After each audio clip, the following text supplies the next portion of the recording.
Mesdames et messieurs les membres du Conseil des ministres, messieurs les présidents et chefs des organes et institutions de l'Union, mesdames et messieurs, je voudrais vous souhaiter la bienvenue à cette deuxième session ordinaire de notre Conseil des ministres au titre de l'année 2022. C'est avec un plaisir renouvelé que nous nous retrouvons de nouveau en présentiel ici à Dakar, au siège de l'Institut de mission. Il m'est agréable, en cette circonstance, de vous remercier pour votre présence à cette session. Avant tout propos, je voudrais, au nom de vous tous, membres du Conseil des ministres, remercier les plus hautes autorités de la République du Sénégal, en particulier le président de la République du Sénégal, son Excellence M. Macky Sall, pour les dispositions qu'il a fait prendre afin de faciliter notre accueil et notre séjour à Dakar, dans cette belle capitale toujours en perpétuel changement. Je voudrais également saluer la qualité de l'organisation par la BCEAO et féliciter M. le gouverneur à l'intérim pour cette organisation. Enfin, je voudrais féliciter les présidents et chefs d'institutions pour la qualité des dossiers qui sont soumis à notre examen.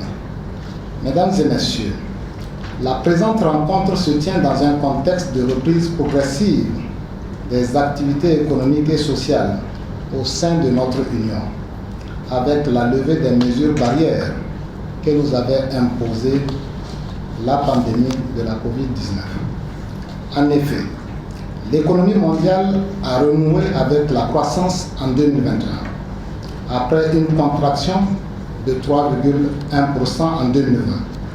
La croissance du PIB mondial est ressortie à 6,1% en 2021. La même tendance est observée dans l'Union, où le taux de croissance économique en 2021 est ressorti à 6,1% après 1,8% en 2020. Toutefois, cette reprise est menacée par la persistance des tensions inflationnistes, notamment sur les prix des produits de première nécessité et les hydrocarbures dans le monde entier et qui n'épargnent malheureusement pas notre zone en raison de la perturbation des chaînes d'approvisionnement liées à la guerre en Europe de l'Est. Ainsi, à fin mai 2022, le taux d'inflation dans l'Union a atteint 6,8% en glissement annuel, en lien avec la hausse des prix des produits alimentaires et énergétiques. Au-delà des tensions inflationnistes, ces perturbations risquent d'entraîner une crise alimentaire majeure en Afrique, selon l'Organisation des Nations Unies pour l'alimentation et l'agriculture FAO. Par ailleurs, notre zone continue de faire face à la persistance des défis sécuritaires qui n'épargnent désormais aucun pays, auquel il convient d'apporter des réponses idoines, qu'elles soient sécuritaires ou sociales. Ces réponses ont un coût qui pèse lourd sur les finances publiques de nos pays respectifs. Mesdames et messieurs, je voudrais saluer les mesures rigoureuses mises en œuvre par les États membres de l'Union pour contenir la progression de l'inflation et préserver le pouvoir d'achat des populations, notamment les couches les plus vulnérables. Pour consolider les acquis et faire face durablement à ces défis, je voudrais encourager les États membres de l'Union à poursuivre la mise en œuvre des actions visant la transformation structurelle de nos économies, la promotion de la production locale d'intrants agricoles, la promotion et la consommation des produits locaux, ainsi que l'amélioration de l'offre de l'énergie. Je voudrais également saisir l'occasion pour renouveler mes chaleureuses félicitations au président de la commission de l'UMOA, au gouverneur de la BCEAO, au président de la BOAD, ainsi qu'au président du Conseil régional de l'épargne publique et des marchés financiers pour les mesures appropriées mises en œuvre en vue d'atténuer les effets de cette pandémie sur nos économies.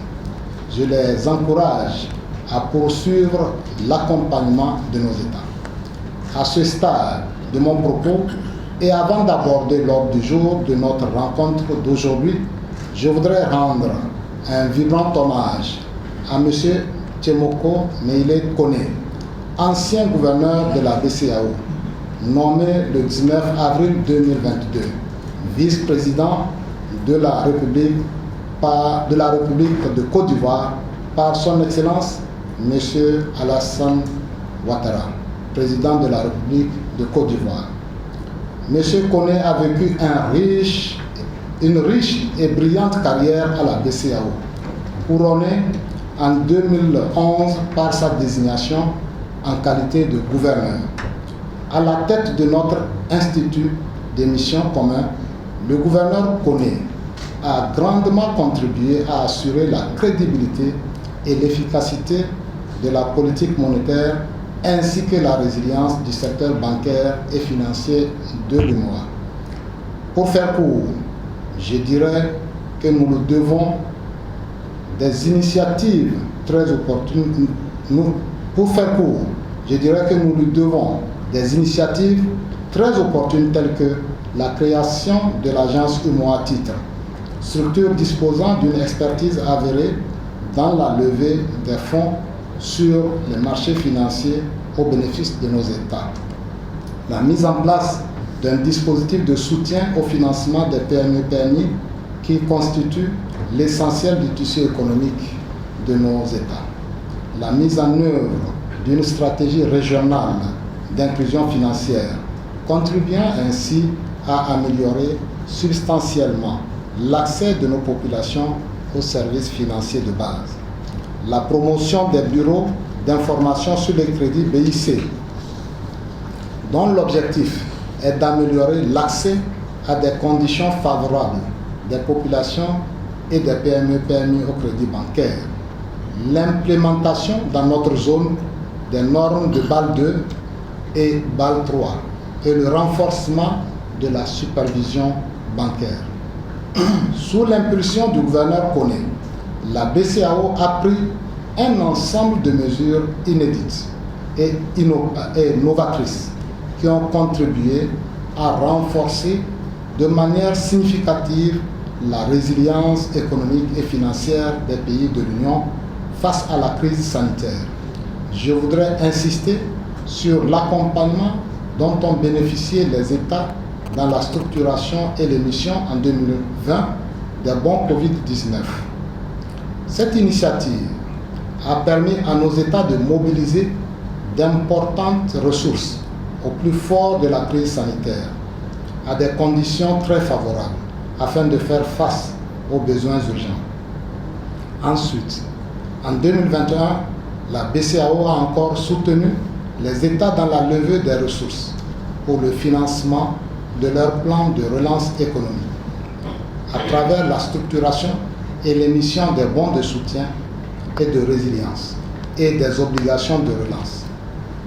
Des guichets spéciaux de refinancement de ces titres publics ont été créés afin de garantir aux États des taux d'intérêt favorables. Ces deux dernières initiatives ont été reconduites par le gouverneur Kone en 2022. Il convient enfin d'évoquer la grande implication du gouverneur Kone dans la gestion de l'importante réforme du franc CFA et le projet communautaire de création d'une monnaie commune. L'engagement et la ferme détermination dont il a su faire preuve dans la mise en œuvre des grands chantiers de notre Union ont permis de connaître des avancées significatives dans le processus d'intégration régionale et monétaire. Pour toutes ces actions au service de notre union, il me plaît d'exprimer au nom du Conseil des ministres de l'Union et en mon nom personnel nos sincères remerciements au vice-président de la République de Côte d'Ivoire, son Excellence M. Tchémoko Meïré Koné. Nous lui adressons également nos vives félicitations et lui souhaitons plein succès dans ses nouvelles fonctions. Que son action en qualité de vice-président de la République de Côte d'Ivoire impacte davantage le bien-être des populations de notre Union. Chers collègues, mesdames et messieurs, le projet d'ordre du jour soumis à notre appréciation s'articule autour des points inscrits par la commission de l'UMOA et le CREPMF. Au titre de la commission de l'UMOA, nous examinerons notamment le projet de rapport semestriel d'exécution de la surveillance multilatérale de juin 2022. En outre, nous examinerons pour avis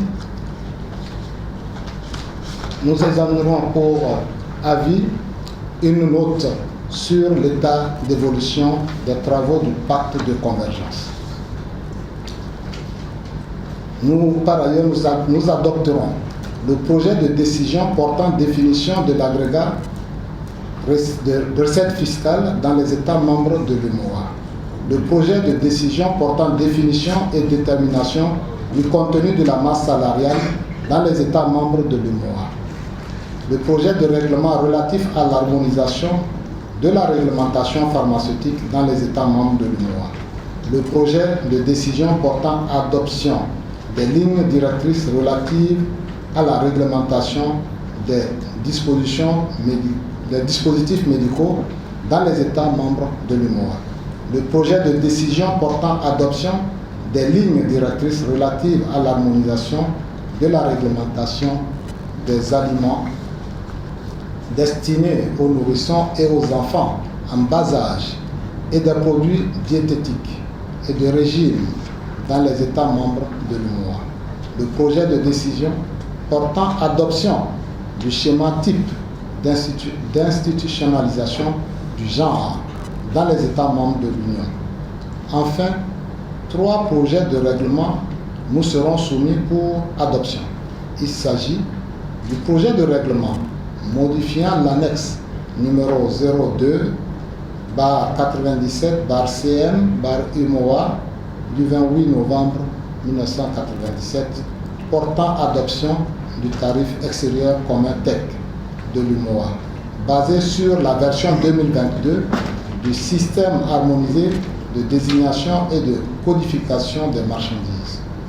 Le projet de règlement portant définition de la liste des marchandises composant les catégories dans les nomenclatures tarifaires et statistiques basées sur la version 2022 du système harmonisé de désignation et de codification des marchandises. Le projet de règlement portant code minier communautaire.